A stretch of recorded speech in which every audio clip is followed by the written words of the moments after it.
Assalamualaikum warahmatullahi wabarakatuh. Alhamdulillahirabbil alamin wassalatu wassalamu ala Rasulillah wa ala alihi wa sahbihi ajma'in, amma ba'du. Pertama-tama mari kita ucapkan segala puji dan syukur bagi Allah Subhanahu wa taala yang telah memberikan kita nikmat kesehatan serta limpahan taufik dan hidayahnya.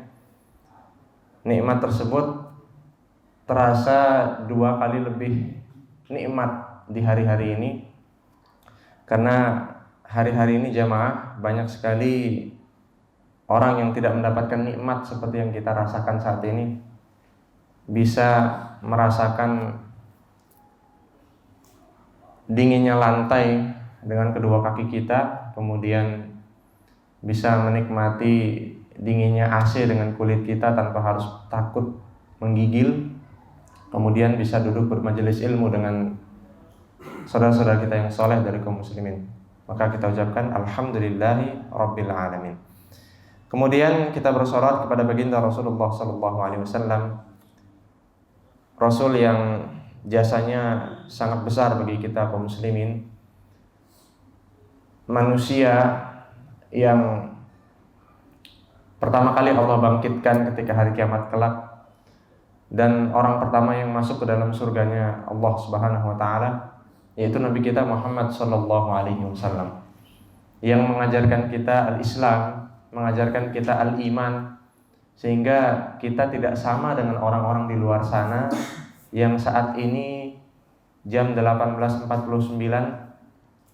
tidak berzikir kepada Allah Subhanahu wa taala. Bahkan di antara mereka ada yang sekarang sedang menyembah sesembahan selain Allah Subhanahu wa taala, wal iyadu billah. Sedangkan kita duduk di majelis ilmu dengan nikmat yang luar biasa jemaah. Kita ucapkan alhamdulillah, kemudian kita bersolawat kepada baginda Rasulullah sallallahu alaihi wasallam dengan jasa yang besar dari beliau sallallahu alaihi wasallam. Insyaallah pada kesempatan kali ini kita akan membahas sebuah hadis dari Nabi Shallallahu Alaihi Wasallam yang diriwayatkan oleh sahabat Utsman bin Affan radhiyallahu taala anhu wa ardhah, yang mana hadis ini sudah sangat familiar di kalangan kaum muslimin. Kemudian jamaah semua la yakhfa ala syarafi ulumikum mungkin sudah hafal hadis yang sering diulang-ulang tentang sebuah bidang di dalam agama Islam, dalam bidang ilmu yang memiliki kedudukan paling tinggi di antara bidang-bidang ilmu lainnya. An Utsman bin Affan radhiyallahu taala anhu qala Rasulullah sallallahu alaihi wasallam khairukum man ta'allama al-Qur'ana wa 'allama. Rawahu al-Bukhari fi sahihih. Hadis yang singkat sebagaimana kebiasaan Rasulullah SAW ketika menyampaikan sabda-sabda beliau, yang beliau itu dikenal dengan jawami'ul kalim. Ngomongnya sedikit, bicaranya sedikit, tapi syarat akan makna. Biasa orang-orang yang berkata seperti ini orang-orang bijak. Dia ngomong sepatah dua patah kata, tapi semua orang ngerti dalam maknanya. Itu Rasulullah SAW. Karena para ulama juga menyebutkan man kasura kalamuhu kasura ghalatuhu. Orang yang banyak omongnya itu orang yang banyak salah. Itu juga hikmah di antara hikmah Rasulullah sallallahu alaihi wasallam, diberikan jawami'ul kalim. Ya, Rasulullah sallallahu alaihi wasallam bersabda tentang bidang terbaik dalam bidang-bidang ilmu dalam agama kita, yaitu bidang Al-Quran. Tapi sebelum itu kita akan membahas, mungkin sebagian jamaah perlu mengetahui informasi ini karena ini berkaitan tentang keluarga besar Rasulullah SAW, yaitu Utsman bin Affan radhiyallahu taala anhu. Kalau saya tanya sekarang jamaah, siapakah Utsman bin Affan radhiyallahu taala anhu? Coba siapa yang bisa menjelaskan? Menantu Rasulullah sallallahu alaihi wasallam. Selain menantu, Khulafaur Rasyidin. Selain itu kan sering disebut-sebut, yang jarang orang tahu nih. Yang kalau Bapak sebut, oh, yang lain bisa oh gitu. Apa kira-kira? Ya? Ya, Dzunnurain. Yang lain sudah tahu. Sudah pada nikah pasti tahu cerita ini. Jadi Utsman bin Affan adalah sahabat Rasulullah SAW yang mulia, yang diberikan keberkahan oleh Allah Subhanahu wa taala berupa kesempatan dan keutamaan bisa menikahi dua putri Rasulullah SAW. Tapi sebelum itu ada kisah menarik di balik dua putri Rasulullah SAW yang dinikahi oleh Utsman bin Affan. Yaitu siapa namanya? Siapa nama istri Utsman bin Affan? Ruqayyah dan siapa? Ummu Kulsum. Ternyata Ruqayyah dan Ummu Kulsum atau Rasulullah SAW dahulu di masa jahiliyah, Rasulullah SAW itu berbesan dengan Abu Lahab. Mungkin sebagian jemaah baru tahu. Rasulullah SAW berbesan dengan Abu Lahab. Yang Rasulullah SAW sebagaimana adat orang jahiliyah pada saat itu, yaitu menikahkan putri-putri mereka ketika masih umur belia, ketika masih muda. Dan itu menjadi kebiasaan. Di antara nikah-nikah yang ada pada masa jahiliyah adalah nikah yang seperti kita tahu saat ini. Dan Rasulullah menggunakan cara itu untuk kedua putri beliau. Lalu ketika Rasulullah SAW diangkat menjadi seorang nabi dan rasul, timbul rasa hasad, rasa dengki, rasa tidak suka dari Abu Lahab. Lalu Abu Lahab memerintahkan kedua anaknya untuk menceraikan istri-istri mereka yang bernama Ruqayyah dan Ummu Kulsum. Sehingga kemudian dia perintahkan, ceraikan istri-istri kalian supaya anaknya Muhammad SAW itu menjadi janda. Itu dengkinya Abu Lahab kepada Rasulullah SAW. Kemudian Rasulullah menikahkan putri beliau yang pertama kepada Utsman bin Affan, yaitu Ruqayyah. Lalu dilanjutkan dengan Ummu Kulsum setelah wafatnya Ruqayyah ketika menjadi istri Utsman bin Affan. Jadi Ruqayyah wafat, kemudian dinikahkan saudarinya yang bernama Ummu Kulsum kepada Utsman bin Affan. Itu sekulik atau secarik cerita tentang Utsman bin Affan radhiyallahu taala anhu, menantu Rasulullah sallallahu alaihi wasallam. Kemudian kita masuk ke pembahasan hadis, khairukum man ta'allamal Qur'ana wa 'allamah. Sebaik-baik kalian adalah orang yang bermain pada bidang belajar Al-Qur'an dan mengajarkan Al-Qur'an. Jemaah yang dirahmati Allah Subhanahu wa taala, ketika kita mendengar sabda Nabi SAW yang dimulai dengan diksi khairukum, itu yang terbenak dalam hati kita jemaah adalah ini bukan hal receh.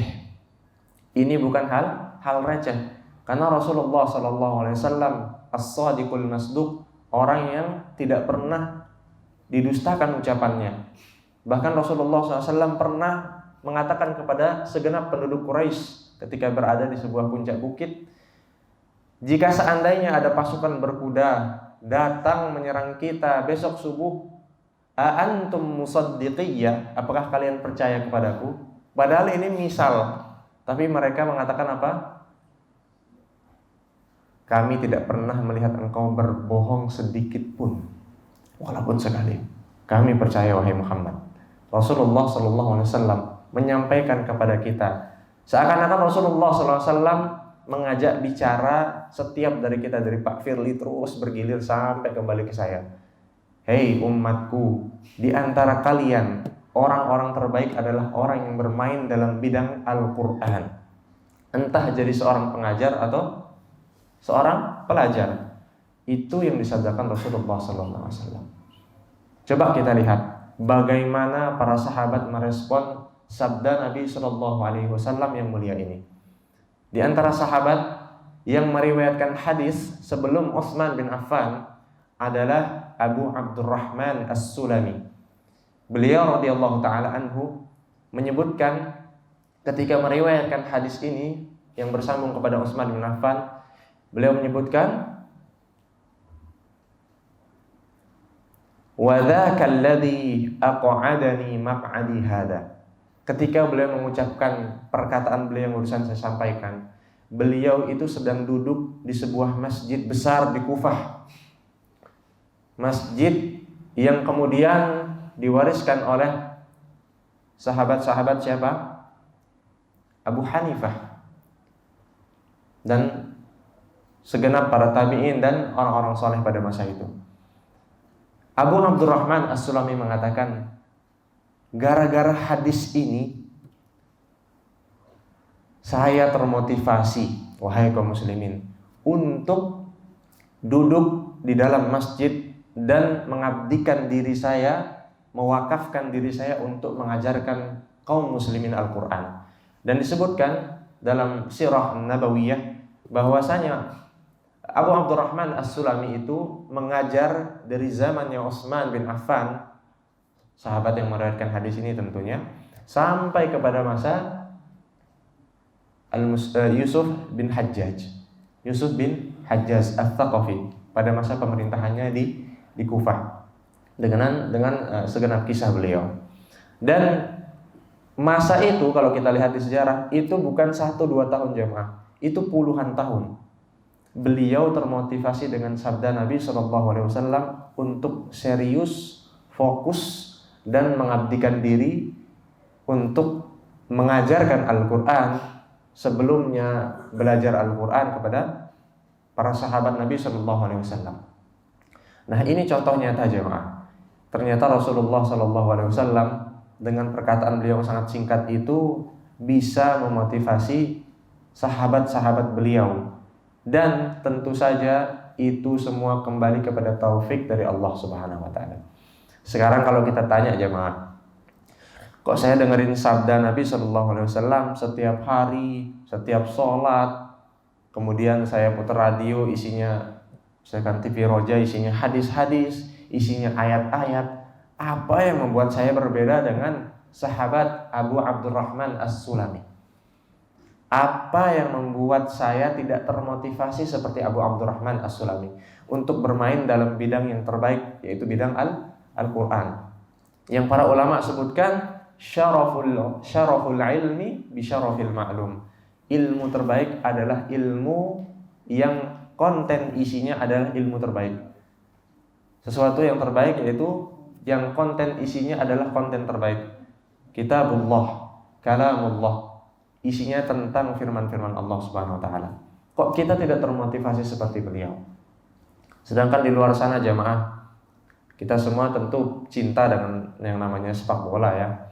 Sepak bola itu ternyata kalau kita kulik, kita cari, ada pelatih-pelatih di luar negeri, di Eropa, di Spanyol, yang mengabdikan dirinya jamaah itu puluhan tahun dalam urusan bola. Ngatur strategi, kalau musuh begini gimana kita serang, kalau musuhnya nyerang gimana kita bertahan. Itu puluhan tahun hidupnya dihabiskan dengan bola. Dan mereka tidak ada Nabi SAW bersabda khairukum man bla bla bla bla bla tentang masalah bola. Dan ini Rasulullah SAW. Apa yang jadi masalah dalam diri kita jemaah? Kalau bukan karena dosa-dosa kita. Dan itu semua sangat mewabah di segenap kaum muslimin, termasuk saya juga, termasuk jamaah surga. Semua kita terancam mendapat sedikit pahala gara-gara tidak termotivasi dengan hadis ini. Dan Al-Imam Asy-Shinqiti rahimahullah ta'ala menyebutkan Al-Quran adalah bidang terbaik. Dalam pembahasan yang lain beliau menyebutkan, dan bidang Al-Quran atau bidang yang tinggi ini itu persaingannya sangat ketat. Tidak sembarang orang bisa bermain dalam bidang ini. Karena semakin tinggi bidang itu saingannya banyak kan jemaah. Bidang apa saja? Bidang jual beli emas misalkan, atau jual beli mebel misalkan, atau teman-teman yang berkiprah dalam banyak pekerjaan misalkan, jadi desainer, semakin tinggi levelnya, main ke perusahaan-perusahaan, itu saingnya tambah banyak. Musuh-musuh kita tuh jago-jago desainnya, musuh-musuh kita banyak, atau rival-rival kita itu punya pikiran yang jeli. Begitu juga Al-Quranul Karim. Tapi sayang, karena Al-Quran itu berkaitan tentang hal-hal yang gaib, itu sedikit sekali orang yang bermain di situ. Karena sedikit orang yang percaya dengan yang gaib. Yang gaib itu nggak kelihatan jamaah. Dan di antara penjelasan dari para ulama jamaah, supaya kita bisa memahami hadis ini lebih komplit, Al-Imam Al-Munawi dalam syarah hadis beliau menyebutkan tentang makna dari khairukum man ta'allama al-Qur'ana wa 'allamah, ay khairul muta'allimin wal mu'allimin man kana ta'allumuhu wa ta'limuhu fil Qur'an, id khairul kalami kalamullah, fakadha khairun nasi ba'dan nabiyyin man ishtaghala bihi.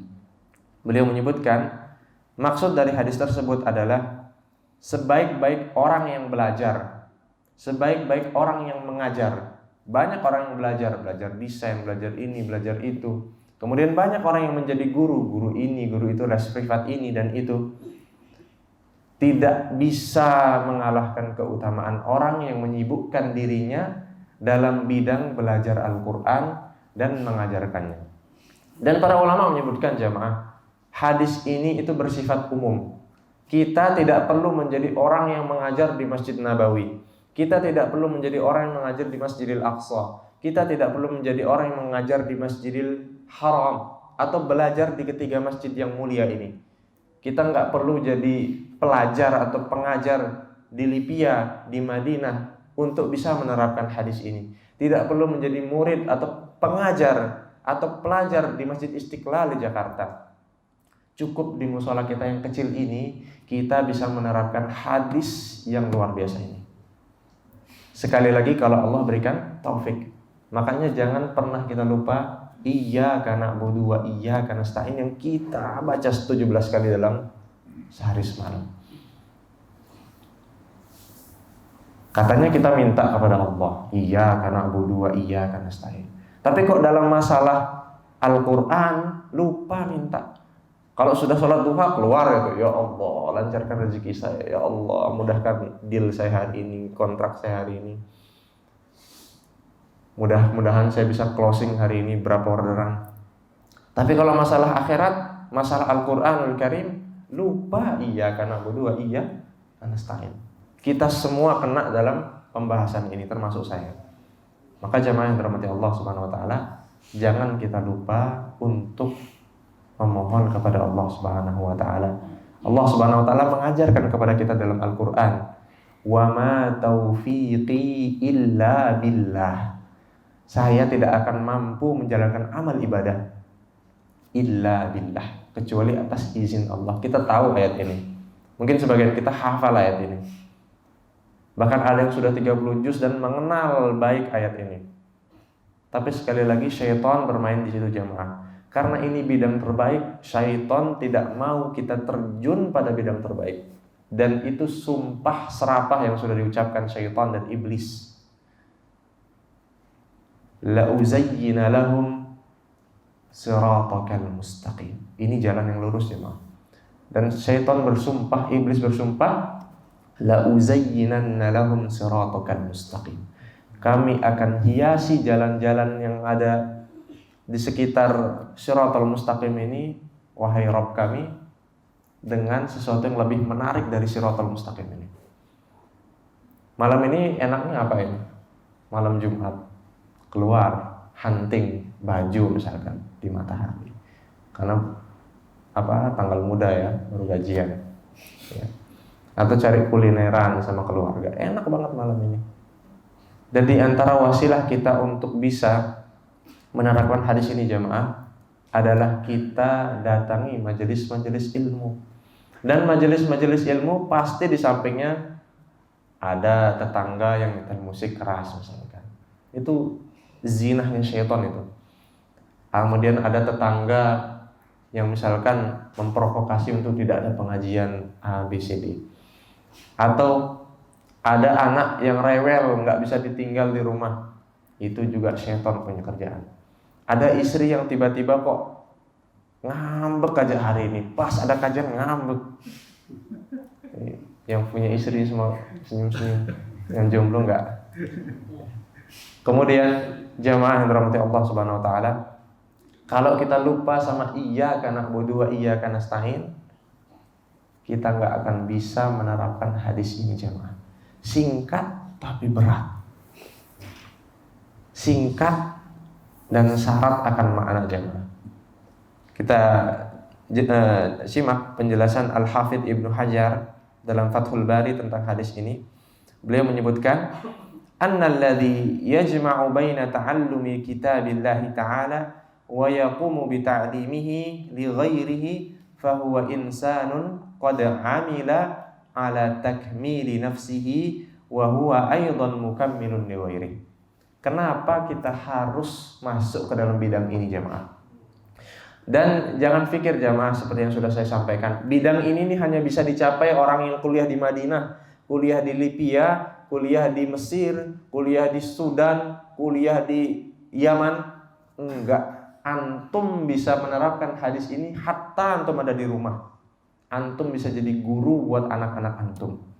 Makanya para ulama menyebutkan, kalau bisa, wahai kaum muslimin, wahai para bapak yang ngajarin anak bapak Bismillahirrahmanirrahim sebelum guru ngaji ngajarin. Karena bidang ini itu pahalanya jariah. Gak perlu sedekah emas 2 kilo, 3 kilo, 4 kilo atau MM-an atau ratusan juta. Cukup ngajarin anak kita, investasi kita yang paling besar. Kalau dia bisa Bismillahirrahmanirrahim dibaca 17 kali. Kemudian belum di surat-surat pendeknya misalkan. Belum kalau dia ngaji, ya. Belum kalau dia tadarusan pagi sebelum dia sekolah di MTS misalkan atau di SD. Belum kalau dia misalkan diminta jadi imam. Belum kalau dia diminta ngisi ceramah, dia menerangkan kepada orang-orang gini bacaan yang benar. Ini nih ghanimah jemaah, harta karun jemaah. Tapi sedikit orang yang termotivasi karena mereka tidak mendapatkan taufik dari Allah Subhanahu wa taala. Yang paling berat itu taufiq. Alhamdulillahilladzi hadana li hadza wa ma kunna linahtadiya laula an hadanallah. Hidayah itu milik Allah, dan kalau kita tidak jemput hidayah itu, hidayah tidak akan hinggap dalam diri kita. Maka jemaah yang dirahmati Allah Subhanahu wa taala, beliau menyebutkan orang yang bermain dalam bidang Al-Qur'an itu bukan orang egois. Otomatis dia tidak jadi orang egois. Kenapa? Karena orang yang bermain dalam bidang Al-Quran, dia itu kata Ibnu Hajar, faqad amila fi takmili nafsihi. Dia tuh menjadikan dirinya tuh sempurna jemaah. Bisa Al-Quran, kemudian dia bisa membaca bacaan-bacaan sholat, kemudian dia bisa misalkan disuruh memimpin doa, dia bisa dengan doa-doa yang ada dalam Al-Quran. Kemudian ketika ditanya tentang hukum-hukum, dia ngerti Al-Quran. Kemudian ketika ditanya tentang problematika yang ada di kampungnya dia, tetangganya dia, dalam rumahnya dia bisa menyelesaikan itu dengan Al-Quran. Dan lebih-lebih lagi, wa kammala ghairahu. Dia itu jadi solusi buat orang lain. Dia nggak egois. Orang yang bermain dalam bidang Al-Quran, dalam bidang yang terbaik ini, bukan orang egois. Dan sulit untuk jadi orang egois. Sulit jadi orang egois. Karena Rasulullah SAW bersabda, khairukum man ta'allamal Qur'ana wa 'allama. Orang terbaik pasti kelasnya tinggi. Kalau orang egois bukan orang kelas tinggi, itu orang kelas rendah. Orang yang pelit itu bukan orang terbaik. Orang yang dermawan orang yang terbaik. Dan ahlul Qur'an bisa menyedekahkan ilmunya tanpa harus takut ilmunya akan berkurang atau hilang. Dan sekali lagi jemaah, wa ma taufiqi illa billah. Pulang dari ini kita nggak bisa ngamalin hadis ini jemaah, kecuali taufik dari Allah Subhanahu wa taala itu mengenai diri kita. Maka kita minta nanti atau ketika selesai majelis ini, kita minta kepada Allah Subhanahu wa taala, mudah-mudahan kita itu bisa menjadi orang yang mengamalkan hadis ini, semangat untuk belajar Al-Qur'an. Saya lihat profil di Ar-Raudhah ini 6 tahun lalu ya, atau 2 tahun lalu, itu sibuk dengan belajar Iqra, benar kan? Ya, di sini saya lihat ada videonya itu di YouTube. Saya lihat, oh ternyata banyak juga kegiatan di sini. Ada yang belajar Iqra, kemudian saya ikut di grup Bali Mengaji, ada yang namanya metode Asy-Syafi'i ya, metode Asy-Syafi'i di ruang TPQ itu. Nggak tahu masih berlanjut nggak sekarang? Udah pindah ya. Mudah-mudahan bisa ada pelajaran-pelajaran lain. Karena ini semua jemaah, ini bidang yang elit, dan orang yang masuk dalam bidang ini orang-orang elit. Elit di mana? Di mata Allah Subhanahu wa taala. Itu berat jemaah. Kalau enggak dikasih taufik sama Allah, sulit. Coba deh, ada sebuah analogi simpel. Ketika jemaah mau mendaftar di sebuah perusahaan yang sekelas Google misalkan, atau sekelas Apple misalkan, itu kalau jamaah hanya mengandalkan diri sendiri, bawa CV, kemudian memang jamaah itu orang yang ngerti IT segala macam, bisa coding segala macam, kemudian jamaah bawa pakai amplop merah atau warna hijau misalkan, datang ke luar negeri ya, atau cabangnya di Jakarta misalkan, setor itu kan.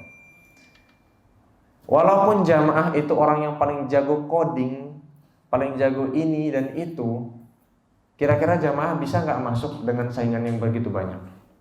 Masuk ke perusahaan yang elit itu, kira-kira bisa nggak? Kemungkinan masuknya berapa persen kira-kira? Semua orang nyari jamaah, seluruh dunia pengen kerja di Apple, semua orang pengen kerja di Google, semua orang pengen kerja di, misalkan dalam dunia emas, di Antam di Jakarta, dekat sama kampus ya, tahu sih. Itu sulit antum masuk kalau antum tidak mendapatkan bantuan orang dalam. Sulitnya minta ampun. Kalaupun dapat itu 0,000 sekian dengan saingan yang segitu maksudnya. Ini kaum muslimin banyak jamaah. Orang ngaji ini jamaah banyak di mana-mana, di masjid, di musola, di kajian live streaming segala macam, Instagram, banyak sekali media. Tapi kok sedikit orang yang termotivasi dengan hadis yang luar biasa ini. Bidang yang sangat mulia. Khairukum man ta'allamal Qur'ana wa 'allama. Kok kita nggak semangat menjadi man yang disabdakan Nabi Sallallahu Alaihi Wasallam. Dan ahlul Quran yang Rasulullah SAW sabdakan, Allah itu punya keluarga di bumi. Para sahabat kaget. Para sahabat tahu, lam yalid wa lam yulad, Allah tidak beranak dan tidak diperanakkan. Bagaimana Allah bisa punya keluarga, wahai Rasulullah SAW? Manhum, siapa mereka Rasulullah? Supaya kami bisa tahu dan termotivasi ingin jadi keluarganya Allah. Ahlul Quran itu keluarganya Allah jemaah. Lalu Rasulullah SAW sabdakan apa? Ahlullah, ahlul Quran, wa khassatuhu. Keluarganya Allah adalah ahlul Quran, wahai sahabat-sahabatku. Dan mereka adalah orang-orang pentingnya Allah SWT. Bagaimana orang penting? Kalau misalkan Gubernur Bali datang ke Ar-Raudhah, tiba-tiba bilang, oh Pak ini nih keluarga saya nih. Kita semua tahu beliau itu tidak punya keluarga muslim. Dan gak ada ceritanya orang Ar-Raudhah ini keluarganya Pak Bupati atau Pak Gubernur misalkan. Tapi orang yang cerdas paham maksud dari istilah keluarga itu apa? Berarti orang yang punya hubungan erat dengan Pak Gubernur atau Pak Bupati. Dan orang yang punya hubungan dekat atau dibilang keluarga saya itu, oh ini sahabat saya, berarti orang yang bukan orang receh, bukan sembarang orang. Dan semua itu tidak terucap kecuali pasti ada sesuatu di balik ucapan tersebut. Pasti suatu saat orang ini pernah melakukan apa pada Pak Bupati atau Pak Gubernur sehingga beliau mengakui orang ini. Nah, cara kita supaya jadi keluarganya Allah Subhanahu wa taala, kita mau tidak mau harus melewati fase, harus terjun ke suatu bidang yang disebut sebagai ahlul Quran. Entah kita sebagai pelajar atau sebagai pengajar. Dan itu semua dalam rangka kita menjadi keluarganya Allah Subhanahu wa taala. Kira-kira kalau permisalan tadi deh, ada misalkan orang dari laskar mana gitu, laskar Medan atau laskar mana lah, laskar Bali ya, itu main-main sama orang ini, kira-kira berani nggak mereka? Nggak berani. Langsung diturunin polisi buat jaga rumahnya, lengkap dengan segala senjata, karena dia keluarganya Pak Bupati. Bagaimana dengan keluarganya Allah jemaah? Antum keluarganya Allah. Kira-kira kalau ada orang mau main-main sama antum, bisa nggak? Nggak bisa. Itu sudah terjadi kepada Ibrahim alaihissalam. Itu sudah terjadi kepada Nabi Nuh alaihissalam. Itu sudah terjadi kepada keluarganya Allah subhanahu wa ta'ala, Nabi Muhammad sallallahu alaihi wasallam. Itu sudah terjadi kepada sahabat yang mulia Bilal bin Rabah. Itu sudah terjadi kepada Nabi Musa alaihissalam. Mereka semua dijaga oleh Allah subhanahu wa ta'ala, karena mereka adalah keluarganya Allah subhanahu wa ta'ala. Kadang kita punya problem jemaah. Kok saya sulit sekali ya ekonomi saya di masa-masa seperti ini? Kok saya sulit sekali sih deal-dealan atau nyari kerjaan di masa-masa ini? Kok profit saya tuh turun drastis? Kok masalah di rumah saya nggak habis-habis gitu? Jangan lupa jemaah, itu sumber masalahnya karena kita jauh dari Allah subhanahu wa ta'ala. Karena Allah nggak bantu kita, karena Allah nggak jaga kita. Secara garis besar, karena kita belum menjadi keluarganya Allah subhanahu wa ta'ala. Dan keluarganya Allah subhanahu wa ta'ala itu bisa ditempuh dengan mengamalkan hadis khairukum man ta'allamal Qur'ana wa 'allama. Simple lah. Pulang dari majelis ini atau habis kita sholat isya nanti, coba deh lihat apa hal pertama yang kita lakukan setelah kita berzikir. HP atau Quran atau buka HP yang ada Qurannya, atau buka HP yang isi Instagramnya. Mana yang dulu? Kita challenge diri kita masing-masing. Termotivasi nggak kita? Dari kita sholat nanti langsung hitung 1, 2, 3, 4, 5 apa yang kita buka. Ya, closing malam ini kah? Ya. Atau janjian dengan teman-teman kita kah buat hunting makanan? Atau hunting pakaian malam ini karena sebentar lagi mau ada event-event tertentu? Atau kita buka Al-Quranul Karim? Atau kita langsung, wih bener nih yang disampaikan tadi ini ceramahnya. Ternyata khairukum man ta'allamal Qur'ana wa 'allama. Saya harus termotivasi untuk ini. Saya harus termotivasi untuk menjadi keluarganya Allah Subhanahu wa taala. Dan itu semua berat. Al-Imam Asy-Syinkiti mengatakan Al-Qur'an itu bidang yang berat kecuali orang-orang yang diberikan taufik oleh Allah Subhanahu wa taala. Tulis dengan tinta merah bahwa orang-orang mulia di dunia ini dan di akhirat nanti adalah orang yang main atau terjun dalam dua bidang. Dalam dua bidang, yaitu bidang Al-Quranul Karim yang pertama, dan lebih khusus lagi mereka yang belajar apa saja dari Al-Quranul Karim, dari tafsir, kemudian dari ilmu tajwidnya dengan metode apa saja yang jamaah temukan, kemudian belajar tentang fikih-fikih dalam Al-Quranul Karim, kemudian kita belajar tentang sejarahnya Al-Quranul Karim. Pokoknya semua yang masuk dalam lingkaran Al-Quran itu kita harus jadi itu. Entah kita belajar tafsirnya, beli buku tafsir, entah kita belum paham apa arti iyyaka na'budu wa iyyaka nasta'in, coba kita cari-cari. Itu usaha untuk menjadi seorang pelajar Al-Quran. Dan yang terakhir yaitu menjadi pengajar Al-Quran. Gak usah deh minder, wih gak bisa saya jadi pengajar di Ar-Raudhah misalkan, atau nggak bisa saya jadi pengajar di TPQ depan Ar-Raudhah, atau nggak bisa saya jadi pengajar atau ustadz yang ceramah di Baitul Ma'mur dan seterusnya. Cukup antum jadi guru di rumah antum. paling simple kan. Enak sini. Sini Bapak ajarin. Udah bisa bismillah? Belum, ajarin.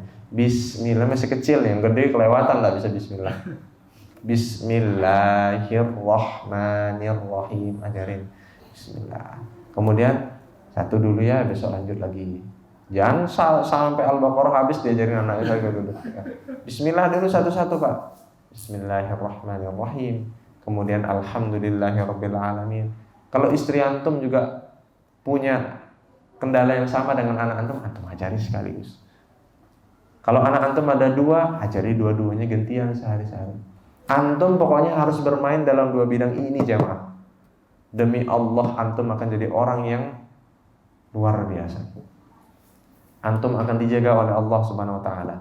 Antum akan menjadi orang yang tenang menyikapi segala masalah dalam hidup antum. Walaupun itu berat, tapi Allah Subhanahu wa taala la yukallifullahu nafsan illa wus'aha. Walaupun begitu ternyata ada orang yang merasa nih ujian dari Allah ini benar-benar ujian yang nggak masuk akal misalkan. Ini saya benar-benar nggak mampu ya Allah, kok dikasih ujian seperti ini ya Allah. Itu karena dia tidak memiliki keyakinan bahwasanya Allah Subhanahu wa taala membantu dia, dan bahwasanya dia belum mengerti firman Allah Subhanahu wa taala, la yukallifullahu nafsan illa wus'aha. Bagaimana kita tahu la yukallifullahu nafsan illa wus'aha kalau kita cuma ngajinya qul huwallahu ahad. Shadaqallahul azim. Benar enggak jemaah? Gimana kita bisa tahu tentang Allah Subhanahu wa taala kalau kita cuma mengandalkan kajian YouTube, video yang cuma durasinya 15 detik di Instagram misalkan, atau video reels di YouTube dan seterusnya. Sedangkan kita tidak datangi majelis-majelis ilmu.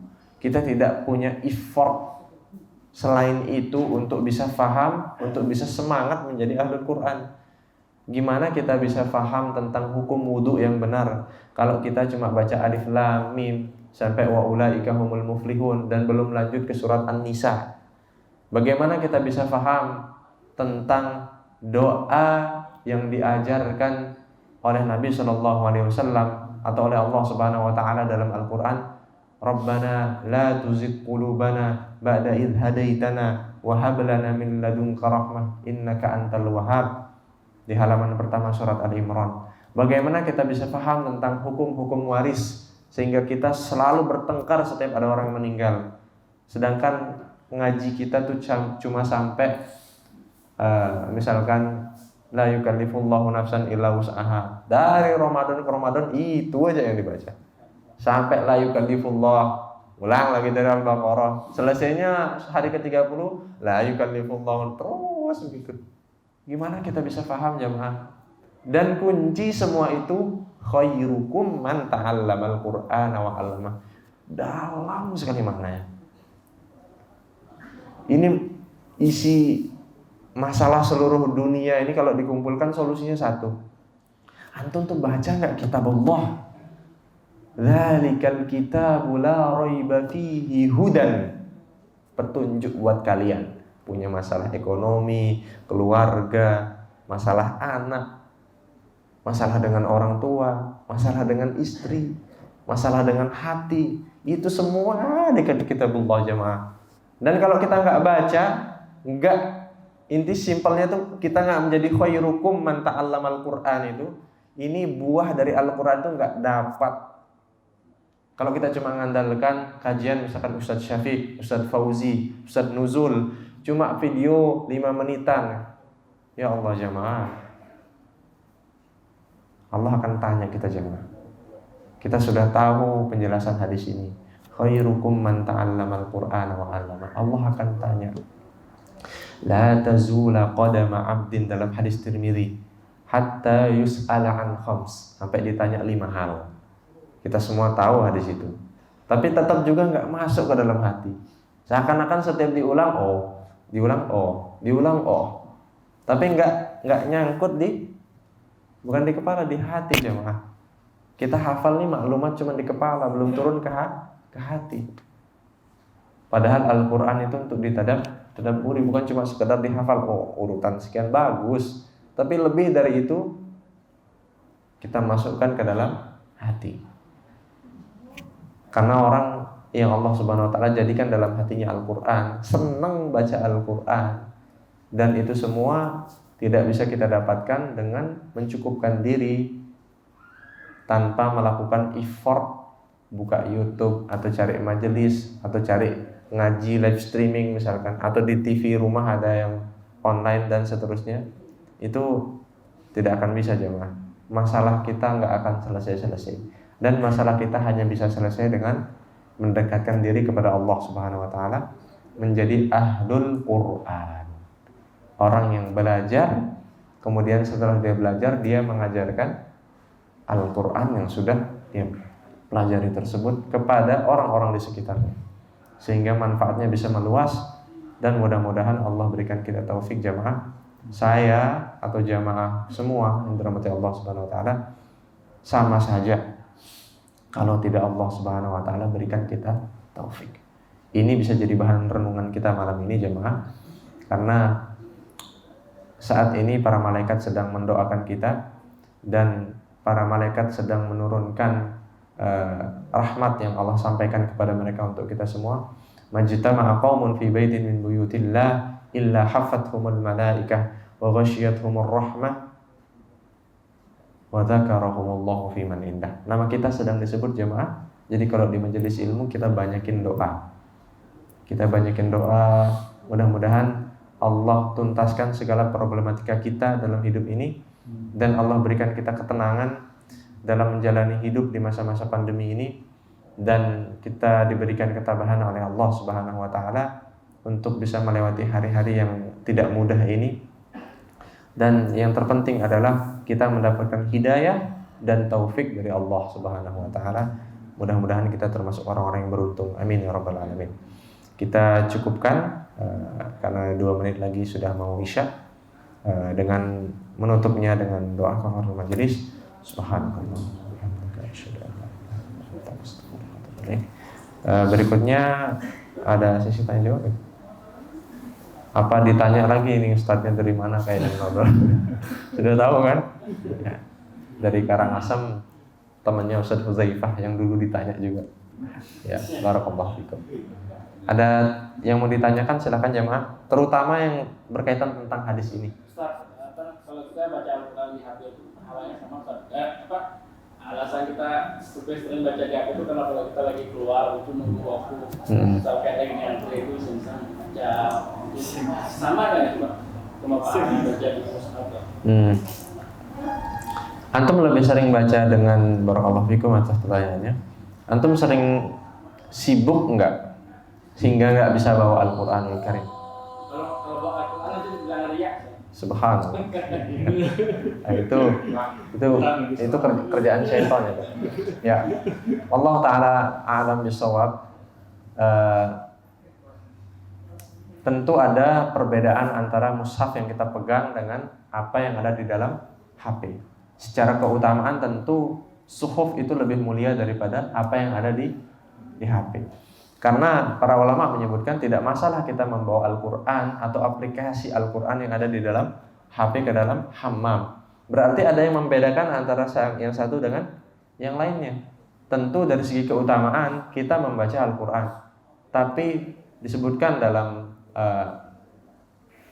banyak kitab sirah, seperti saudarinya Al-Imam Malik radhiyallahu taala anhu ditanya, "Wahai ukhti, wahai saudarinya Imam Malik, apa yang dilakukan Imam Malik selama seharian di rumahmu?"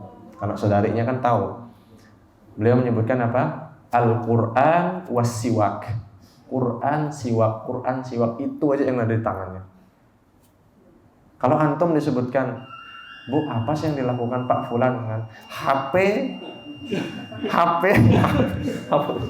Ya, walaupun isi Al-Quran, tapi jamaah beda rasa atau feel-nya orang yang memegang Al-Quran langsung dengan HP. Kemungkinan dia untuk membuka aplikasi selain itu tentu lebih banyak, lebih besar. Sedangkan Al-Quran nggak ada Instagram di Quran, nggak bisa gitu. Kalau di HP bisa jamaah, YouTube ada, apalagi pakai data baru beli, waduh tambah. Itu jamaah. Beda Al-Quranul Karim mushaf yang kita pegang dengan Al-Quran yang dalam bentuk aplikasi. Walaupun dari segi membacanya, Allah Ta'ala alam bisawab, tentu membaca mushaf itu lebih mulia. Tentu membaca mushaf itu lebih mulia karena dia memiliki kehormatan yang lebih dari sekedar HP. Buktinya kalau kita masuk ke hammam, kita yang satu nggak boleh, yang satunya boleh. Allah Ta'ala bisawab. Ustaz, kalau ini sekali boleh nggak? Kalau misalnya sebelum tidur kan kita baca Al-Mulk itu saatnya, kita lebih baik baca pakai Quran atau murojaah? Kenapa harus dibanding-bandingkan ya? Enggak, apa namanya kata kalau baca Al-Quran tuh pahalanya cukup segini. Kalau murojaah tuh katanya nggak seperti itu kecuali orang-orang yang hafiz itu loh. Allah Ta'ala bisawab. Tentang masalah ini, lebih utama orang yang membaca, Allah Ta'ala bisawab. Tapi lebih baik kita membacanya dengan hafalan. Karena dari segi keutamaan, orang yang membaca dengan mushaf dengan orang yang membaca dengan hafalan yang ada di kepalanya memiliki keutamaan yang beda. Dari segi dia menghafal. Kemudian dari segi keadaan, orang yang membaca Al-Quran dengan mushaf, dia terbatas pada mushaf tersebut. Kalau mushafnya ada, dia bisa. Kalau nggak ada, bingung, nggak tahu apa-apa. Kecuali surat-surat yang dia hafal misalkan. Dan itu kembali ke yang kedua, itu lebih utama orang yang menghafal, karena dia bisa baca di kereta. Nah, itu teman-teman di kampus itu gitu. Kalau lagi jalan-jalan ke pasar, nggak perlu seperti yang antum bilang, nggak perlu dibilang riya. Dalam hati berbisik pelan-pelan aja. Itu antum sudah bisa baca. Sedangkan kalau Al-Quran, apalagi Quran yang besar, jelas banget bisa menimbulkan fitnah. Wah, ini benar-benar. Jadi sekarang antum ada solusi jamaah. Antum bisa beli mushaf Madinah ukuran saku. Itu banyak dijual. Ya. Itu banyak dijual. Cuma berapa sih harganya? 140 atau berapa itu? Antum bisa beli. Nah, mungkin di sini juga jamaah ada yang jual, bisa bantu temannya untuk mengamalkan hadis ini. No time without Quran. Nggak ada waktu kecuali antum harus berinteraksi dengan Al-Quran. Minimal baca ya. Nggak usah ada tafsir Ibnu Katsir. Baca dulu selesaiin. One day one juz atau one day one surah misalkan. Surah-surah pendek itu, ya Allah jemaah, jangan lupa minta tolong. Itu ringan sebenarnya. Cuman kalau nggak ditolong berat. Ya, kalau nggak ditolong berat. Jangan lupa iyyaka na'budu wa iyyaka nasta'in. Saya juga termasuk ancaman itu. Orang yang nggak ngaji, orang yang malas ngaji. Kadang kita merasakan itu sebagai muslim. Tapi kalau kita nggak minta tolong, sama saja. Dari hari ke hari ngulang alif lam mim sampai wa ulaika humul muflihun, besok ngulang lagi sholat berikut terus gitu. Nggak ada perkembangan kita jamaah. Jangan lupa minta tolong. Doa yang kita ucapkan setiap sholat, iyyaka na'budu wa iyyaka nasta'in. Allah Ta'ala a'lam bishawab. Wabillahi taufiq wal hidayah. Assalamualaikum warahmatullahi wabarakatuh.